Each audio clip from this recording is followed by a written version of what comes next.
Hi friends, പുതിയൊരു വീഡിയോയിലേക്ക് എല്ലാവർക്കും സ്വാഗതം. അങ്ങനെ നന്ദിനി ഈ വിനായകനോട് പറയാണ്, അച്ഛൻ ഇനി അത് ചോദിച്ചാൽ പോലും നിങ്ങളാണത് ചെയ്തതെന്നുള്ളത് തുറന്ന് പറയേണ്ടതെന്ന് പറയണേ. അന്ന് തെളിവ് കൊണ്ടുവന്നാലോ, പിന്നെ തെളിവൊന്നും ഇപ്പോൾ ആരും കാര്യമാക്കാനൊന്നും പോകുന്നില്ല. നമ്മളൊരു നുണ സ്ഥിരമായിട്ട് പറഞ്ഞുകൊണ്ടിരിക്കുക, നമുക്ക് തന്നെ തോന്നും അത് സത്യമാണെന്ന്. അങ്ങനെ പറയണം. അപ്പോൾ വിനായകൻ പറയുന്നുണ്ട്, അച്ഛൻ തിരിച്ചു വരുമ്പോൾ പ്രശ്നമാവൂലേ, അച്ഛനോട് ഞാനതൊക്കെ തുറന്ന് പറഞ്ഞതല്ലേ. നിങ്ങളുടെ അച്ഛൻ ഇപ്പോൾ തിരിച്ചു വരാനൊന്നും പോകില്ല. അങ്ങനെ നന്ദി പറയാം. അപ്പോൾ വിനായകൻ, നീ എന്താ പറഞ്ഞത്? അല്ല, ഞാനങ്ങനെ പറഞ്ഞതേ ഉള്ളൂ. എന്തായാലും ഇപ്പം തൽക്കാലം നിങ്ങളത് സമ്മതിക്കാനൊന്നും നിൽക്കണ്ടെന്ന് പറയണേ. അപ്പോൾ വിനായകൻ പറഞ്ഞു, എന്തായാലും നന്ദിനി, നിന്നെ ഞാൻ സമ്മതിച്ചു, നിൻ്റെ ഐഡിയ ഒക്കെ കൊള്ളാം, പക്ഷേ തൽക്കാലം നീ മിണ്ടണ്ട. നീ വായ തുറക്കണ്ട, നമ്മൾ ആലോചിച്ച് ഒരു തീരുമാനം എടുക്കാം, എന്നിട്ട് കാര്യങ്ങൾ തീരുമാനിച്ചാൽ മതി എന്നൊക്കെ വിനായകൻ പറഞ്ഞിട്ട് അവിടെ നിന്ന് പോകുകയാണ്. ഈ സമയത്ത് കമലാമ്മയാണെന്നുണ്ടെങ്കിൽ ആകെ വിഷമിച്ച് കരഞ്ഞുകൊണ്ടിരിക്കുകയാണ്. എന്നിട്ട് കമലാമ്മ ഇങ്ങനെ പഴയ കാര്യങ്ങളൊക്കെ പറയാണ്. എന്നോട് പറയാതെ ഒരിക്കലും പോക്കില്ല, എൻ്റെ കയ്യിൽ നിന്ന് വാങ്ങിച്ച് കഴിക്കാതെ ഭക്ഷണം കഴിക്കില്ല എന്നൊക്കെ ഇങ്ങനെ പറഞ്ഞുകൊണ്ടിരിക്കുകയാണ്. അന്നേരം ശ്രീജ ചായയും കൊണ്ട് വന്നിട്ട്, ഈ ചായ എങ്കിലും കുടിക്കുമെന്ന് പറയുമ്പോൾ, എനിക്ക് വേണ്ട മോളെ, ഒന്നും എനിക്ക് വേണ്ടാന്ന് പറയാണ്. അപ്പോൾ വേദ പറയുന്നുണ്ട്, അമ്മ ഇങ്ങനെ ഒന്നും കഴിക്കാതെ ഇരുന്നിട്ട് കാര്യമില്ല, എത്ര നേരമായി എന്തെങ്കിലും കഴിച്ചിട്ട് എന്ന് പറയുകയാണെ. മോളെ, നന്ദിനി പറഞ്ഞത് സത്യമായിരിക്കുമോ? ആ വാസവനോ ശ്രീനിവാസനോ ആരെങ്കിലും ആയിരിക്കുമോ അച്ഛനോട് ഇങ്ങനെ ചെയ്തതെന്ന് ചോദിക്കുകയാണെ.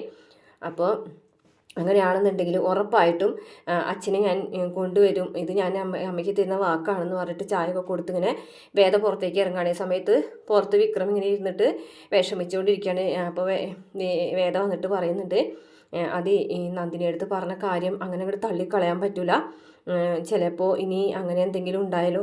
അപ്പോൾ വിക്രം പറയുന്നത്, ശ്രീ സാർ ഒരിക്കലും അങ്ങനെയൊന്നും ചെയ്യൂല, വിശ്വാസം അങ്ങനെയാണ്, പക്ഷേ എല്ലാവരെയും കണ്ണടച്ച് വിശ്വസിക്കാൻ പറ്റില്ലല്ലോ എന്ന് തന്നെ വേദ പറയുന്നുണ്ട്. അപ്പോൾ വിക്രാണെന്നുണ്ടെങ്കിൽ പറയുന്നുണ്ട്, അച്ഛനോട് ഞാൻ ആ സുജീത്രത്തിൽ വെച്ചിട്ട് ആ സത്യങ്ങളൊന്നും തുറന്ന് പറയേണ്ടായിരുന്നു എന്ന് എനിക്ക് തോന്നുക. എനിക്കിപ്പോൾ ആകെ സങ്കടമാണ്. എന്നെ എത്രയോ കാലെത്തിയിട്ടാണ് അച്ഛനെ ഒന്ന് കെട്ടിപ്പിടിച്ചതെന്നറിയോ. ആ നെഞ്ചിലെ ചൂട് ഇപ്പോഴും എൻ്റെ നെഞ്ചിലുണ്ടെന്ന് പറയുകയാണെ.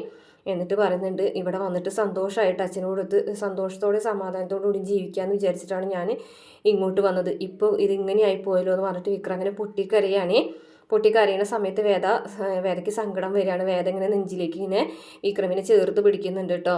വിക്രമാണെന്നുണ്ടെങ്കിലും വേദന നെഞ്ചിലിങ്ങനെ ചേർന്ന് കിടന്നിട്ട് പൊട്ടിക്കരയുന്നുണ്ട്, മാഷെ കുറിച്ച് ആലോചിച്ചിട്ട്. അത് കഴിഞ്ഞ ശേഷം പിന്നെ കാണിക്കുന്നത് ശങ്കരനാരായണനാണ്. അപ്പോൾ നടത്തൊക്കെ കഴിഞ്ഞ് വന്നിട്ട് പത്രം വായിക്കുകയാണ്. അപ്പോൾ പത്മത്തിനോട് ചായ എടുത്തിട്ട് വരാൻ പറഞ്ഞിട്ട് ചായയും കൊണ്ടുവരുന്നുണ്ട്. അപ്പോഴാണ് പത്രത്തിൽ മാഷ് മിസ്സിങ് ആയിട്ടുള്ള വാർത്ത കാണുന്നത്. ഇപ്പോൾ ദാ നീ ഇതൊന്നും നോക്കിയെന്ന് പറഞ്ഞിട്ട് പത്രം കാണിച്ചു കൊടുക്കുകയാണേ. സുധാകരേട്ടനെ കാണാനില്ലാന്നോ ഒന്ന് പറയാൻ കേട്ടോ. അതങ്ങനെ സുചീന്ദ്രത്തെ വെച്ച് കാണാതായി, അവരെന്താ അവിടെ പോയതെന്ന് ചോദിക്കുകയാണേ. അറിയില്ല എന്ന് പറയാൻ കേട്ടോ നമ്മളെ ശങ്കരനാരായണൻ. അപ്പോൾ പറഞ്ഞു, ഇതൊന്നും നമുക്ക് ചോദിച്ചറിയണ്ടേ, ശങ്കരേട്ടൻ ഒരു കാര്യം ചെയ്യും, വേദന വിളിക്കുക, അത് വേണോ എന്ന് ചോദിക്കുകയാണ്. അതെന്താ, നമ്മളൊരു ആപത്ത് വരുമ്പോഴാണോ ഇങ്ങനെയൊക്കെ അകന്ന് നിൽക്കുന്നത്, അവരോട് എന്തിനാ ശത്രുത കാണിക്കുന്നത്? എനിക്കെന്തിനാ പാവ സുധാകരൻ മാഷോട് ശത്രുത, എനിക്ക് അങ്ങനെ ഒരു ശത്രുതയില്ല എന്ന് പറയട്ടെ. എന്നൊന്ന് വിളിച്ചു നോക്കാൻ പറയുമ്പോൾ വേദയുടെ നമ്പറിലേക്ക് വിളിച്ചു നോക്കണ്ടേ, വേദ ഫോൺ എടുക്കുന്നില്ലേ, ഇപ്പോൾ ഫോൺ എടുക്കുന്നില്ല, കുറച്ച് കഴിഞ്ഞിട്ട് വിളിക്കാമെന്ന് പറയാണ്. പിന്നെ കാണിക്കുന്ന മാഷിയാണ് കേട്ടോ. തട്ടിക്കൊണ്ട് വന്നിട്ട് വേറെ സ്ഥലത്തൊരു വീടിൻ്റെ ഉള്ളിൽ കെടുത്തിരിക്കുകയാണ്. അങ്ങനെ മയങ്ങാനുള്ള മരുന്ന് കുത്തിവെച്ചുകൊണ്ടിരിക്കുന്നുണ്ട്. അവിടേക്ക് ശ്രീകാന്തും ചന്ദ്രശേഖരൻ കൂടെ വരുന്നുണ്ട്. അപ്പോൾ ചന്ദ്രശേഖരൻ പറയുന്നുണ്ട്, നീ ഇതെന്തൊക്കെ ഈ കാണിക്കുന്നത്, ഇതുകൊണ്ടൊക്കെ വല്ല കാര്യമുണ്ടോ? ഇയാൾ ഉണർന്നിട്ടുണ്ടെങ്കിൽ അവസ്ഥ ഒന്ന് ആലോചിച്ച് വയ്ക്കുമെന്ന് പറയാണ് കേട്ടോ. അതിന് ഉണരാതിരിക്കാൻ വേണ്ടിയിട്ടല്ലേ മരുന്ന് കുത്തിവെച്ചുകൊണ്ട് കൊടുക്കണത് എന്ന് ചോദിക്കുകയാണ് ശ്രീകാന്ത്. എത്ര ദിവസം ഇതൊക്കെ ചെയ്യാൻ പറ്റും? കൂടി വന്നാൽ 2 ദിവസം ഇങ്ങനെ മയക്കിക്കെടുത്താം, അതിനുശേഷം വീണ്ടും കാര്യങ്ങൾ വഷളാവൂലേ? അതിനുള്ളിൽ നമ്മൾ വിചാരിച്ച കാര്യങ്ങൾ നടപ്പിലാക്കണം എന്ന് പറയാണ് കേട്ടോ. അന്നേരം ചന്ദ്രശേഖരൻ പറയാണ്, വേദ നമ്മൾ പറയുന്ന വഴിയിലേക്ക് വന്നതിന് ശേഷം മാത്രമേ ഇയാളിനി പുറലോകം കാണാൻ പറ്റൂ. ഇയാൾക്ക് ഇനി എഴുന്നേൽക്കുമ്പോൾ കുറച്ച് ഭക്ഷണം കൊടുത്തേക്കണം. അത് കഴിഞ്ഞിട്ട് ഇയാൾക്ക് പ്രാഥമിക ആവശ്യത്തിന് ഭക്ഷണത്തിന് വേണ്ടി മാത്രമേ ഇയാൾ പുറത്തേക്ക് പോകാൻ പാടുള്ളൂ.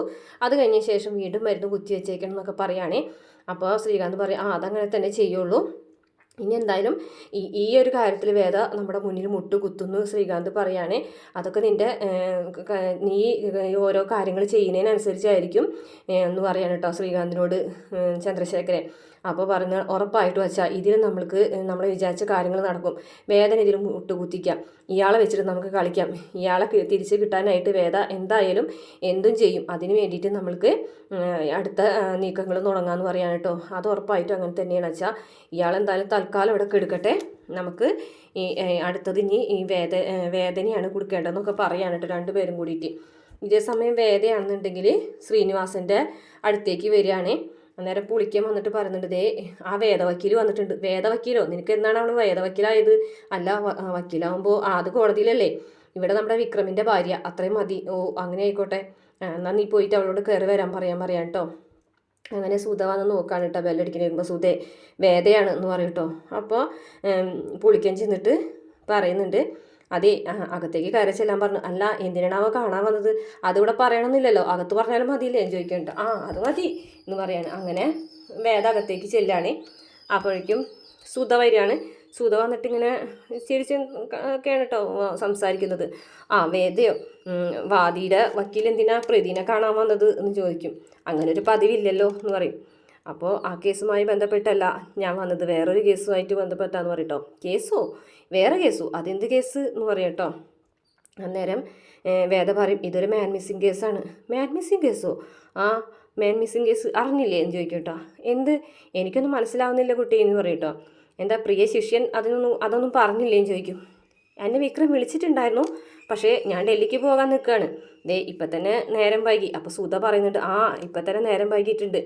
ഒരു കാര്യം ചെയ്യ്, വേദയ്ക്ക് എന്താണ് പറയാനുള്ളത് എന്നോട് പറഞ്ഞാൽ മതി, ശ്രീനേട്ടൻ പോയിക്കോട്ടെ എന്ന് പറയട്ടോ. എനിക്കങ്ങനെ ഒരുപാട് സമയമൊന്നും വേണ്ട, ഒരു കാര്യം ചോദിക്കണം, ഒന്ന് ക്ലിയർ ആക്കണം, പോകണം, അത്രയേ ഉള്ളൂ എന്ന് പറയട്ടോ. അപ്പോൾ ശ്രീനി സാറ് പറയുന്നുണ്ട്, എന്നാൽ വേദയ്ക്ക് എന്താണ് പറയണമെന്ന് വെച്ചാൽ പറഞ്ഞോളൂ എന്ന് പറയാം കേട്ടോ. വിക്രമിൻ്റെ അച്ഛനെ കാണാനില്ല എന്ന് പറഞ്ഞിട്ട്, സുധാകര മാഷെ കാണാനില്ലല്ലോ എന്ന് പറയാം കേട്ടോ. അതെ, അത് സുചീന്ദ്രത്ത് വെച്ച് ഒരു ഹോസ്പിറ്റലിൽ വെച്ചിട്ടാണ് അച്ഛനെ മിസ്സായതെന്ന് പറയാം കേട്ടോ.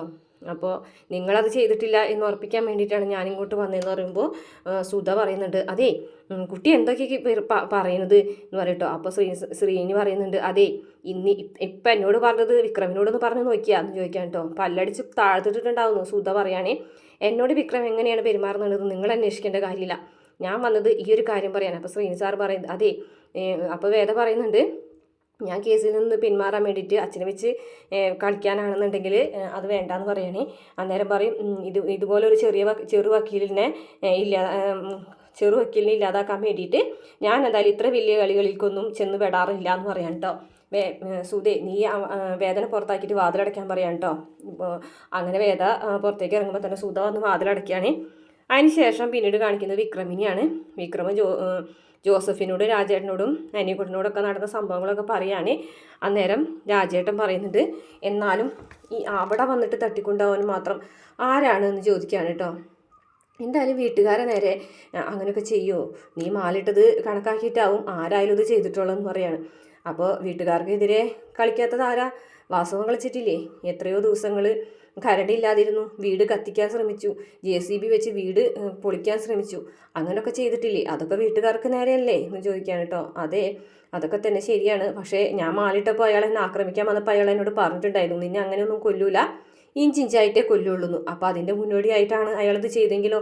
ഞാനൊരു കാര്യം ചെയ്യാൻ പോണു, വാസവൻ്റെ വീട്ടിലേക്ക് അങ്ങോട്ട് നേരിട്ട് ചെല്ലാൻ പോണു, ഒന്ന് പിടിച്ച് കുലിക്കാൻ അറിയാവുന്നതേ ഉള്ളൂ എന്ന് പറയാം കേട്ടോ. നീ മാലിട്ടിട്ട് തല്ലാൻ പോകുകയാണെന്ന് ചോദിക്കുകയാണേ രാജേട്ടൻ. പിന്നെ അതിന് എൻ്റെ അച്ഛനെ എനിക്ക് കണ്ടെത്തണ്ടേ, അച്ഛനെയാണ് കാണാണ്ടായിരിക്കുന്നത്, അതിന് ഈ മാലൊരു തടസ്സമാണെന്നുണ്ടെങ്കിൽ അത് ഞാൻ ഊരിക്കളയെന്ന് പറയുകയാണേ.